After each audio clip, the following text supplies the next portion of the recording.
Welcome to the Duck Report Classics. Over the next few weeks, we'll be featuring stories from our past.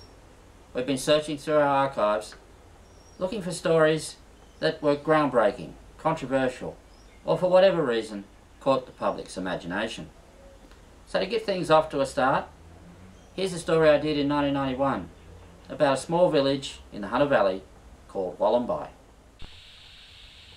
Historic Wollombi, a small village at the end of the convict-built Great North Road.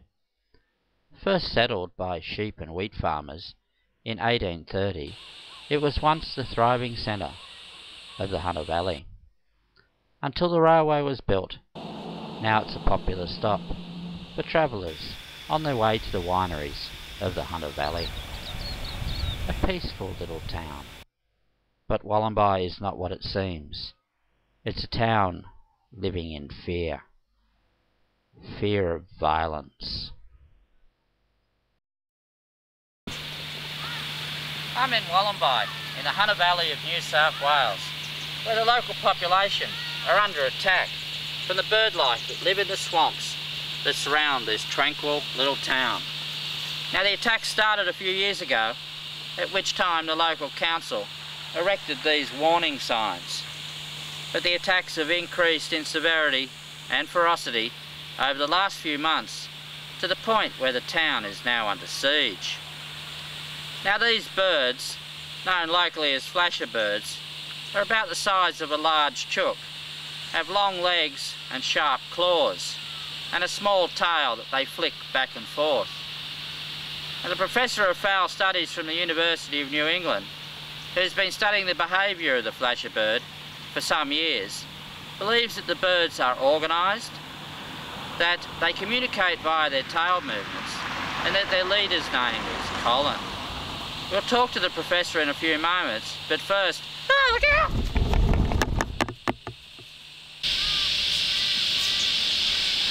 We've just been attacked by a small group of flasher birds.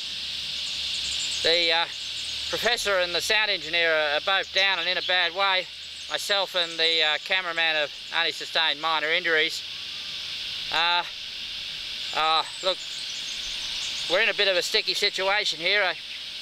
The flasher birds have retreated for the moment, but it looks like they're forming some sort of pincer movement out there. I think they're planning to outflank us and then attack us from both sides. Oh, if I can just attract the attention of this helicopter, we might be all right. Well, that's what happened to us yesterday. The sound engineer and the professor are both in a satisfactory condition in John Hunter Hospital and are expected to make a full recovery. Things could have been a lot worse if it wasn't for a passing Joy Flight helicopter. Now, the locals tell me that we chose the worst possible place to do our filming, as there'd been 15 attacks there in the last 12 months. Now, earlier today I was taken deep into flasher bird territory in a specially constructed camouflaged hide to observe these birds in their natural environment. I'm deep in flasher bird territory in a specially constructed hide in the hope of learning more about why the flasher birds are attacking the population of Wollombi.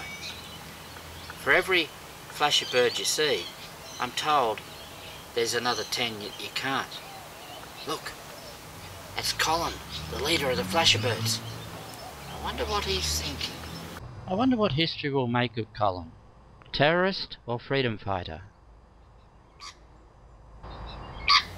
Oh, geez, I think he saw me there. We better get out of here while we can. Well, this might be one of those stories that has no real answer. We'll just have to see what the passage of time brings. This has been Quack McMullard in Wollombi for the Duck Report.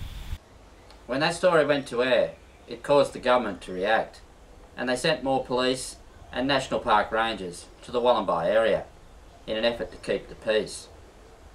A few days after the screening of that story, Colin was found dead on the side of the Wollombi Road, a victim of an apparent road accident.